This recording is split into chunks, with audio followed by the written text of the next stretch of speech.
পাঁচ পাণ্ডৱৰ মৃত্যু কেনেকৈ হৈছিল বাৰু? তেওঁলোকে জীয়াই থাকোঁতে স্বৰ্গলৈ যাত্ৰা কৰিব বিচাৰিছিল।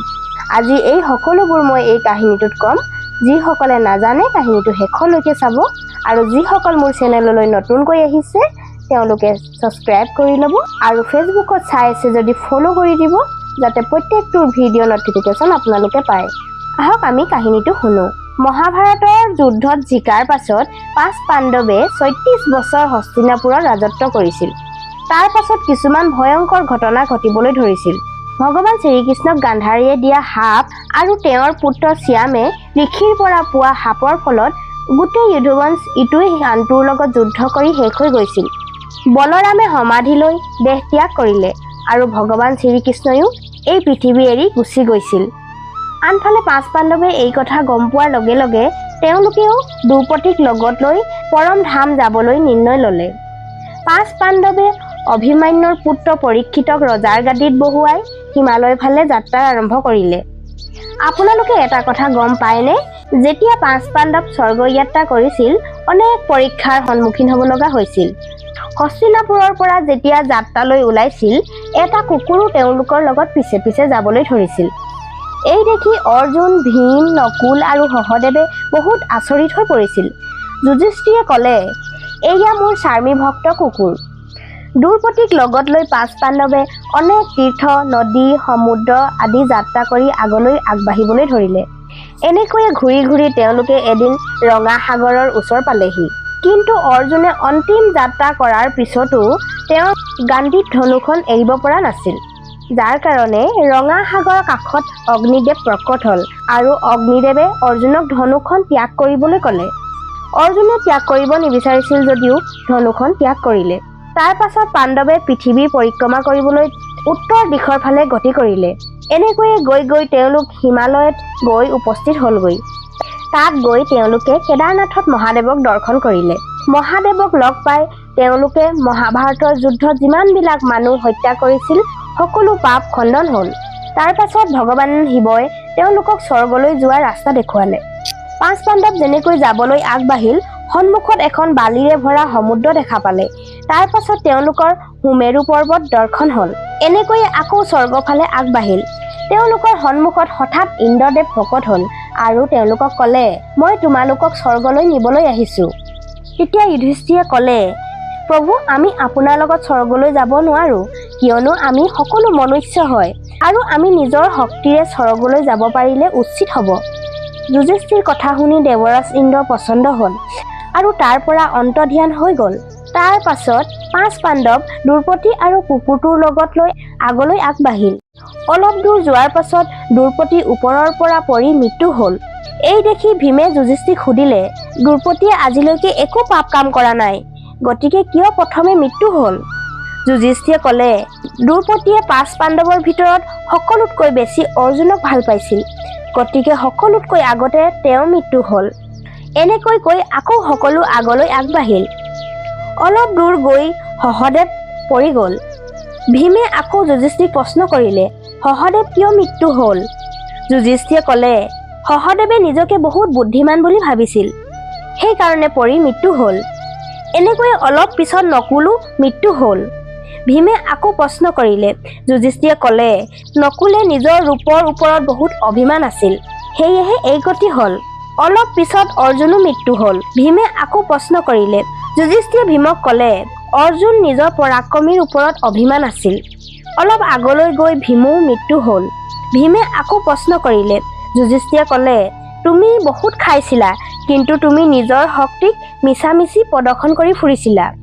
এনেকৈয়ে কৈ যুধিষ্ঠিৰে কুকুৰটোৰ লগত আগবাঢ়িল। অলপ সময় যোৱাৰ পিছত যুধিষ্ঠিৰ কুকুৰটোৰ লগত স্বৰ্গৰ দুৱাৰ পালেগৈ। যুধিষ্ঠিৰ কুকুৰটোৰ লগত দেখি স্বৰ্গৰ দুৱাৰত থকা ধৰ্মৰাজে ক'লে, তোমাৰ লগত এই কুকুৰটো প্ৰৱেশ কৰিব নোৱাৰে। যুধিষ্ঠিৰে ক'লে, এইটো মোৰ স্বামী ভক্ত কুকুৰ, ইয়াকো ভিতৰলৈ যাবলৈ দিয়ক। যুধিষ্ঠিৰে বহুত কাকুতি মিনতি কৰিছিল। ধৰ্মৰাজে যুধিষ্ঠিৰক বহুত বুজাবলৈ চেষ্টা কৰিছিল, কিন্তু যুধিষ্ঠিৰ মান্তি হোৱা নাছিল। তেতিয়া কুকুৰটোৰ ৰূপত থকা যমৰাজ নিজৰ ৰূপত আহিল। সেই কুকুৰটো আছিল যমৰজা। যুধিষ্ঠিৰ ধৰ্মত স্থিৰ হৈ থকা দেখি যমৰজা পচন্দ হ'ল আৰু তেওঁক স্বৰ্গলৈ লৈ গ'ল। স্বৰ্গলৈ গৈ যুধিষ্ঠিৰ আচৰিত হ'ল যে এখন দিব্য আসনত যুদ্ধধন বহি আছে, কিন্তু দ্ৰুপদী আৰু 4জন ভাই তাত নাছিল। যুধিষ্ঠিৰে যমৰাজক ক'লে, মোৰ ভাই আৰু দ্ৰুপদী যিখন পৰলোকত আছে মোক তালৈ লৈ যাওক। মই তালৈ যাব বিচাৰোঁ।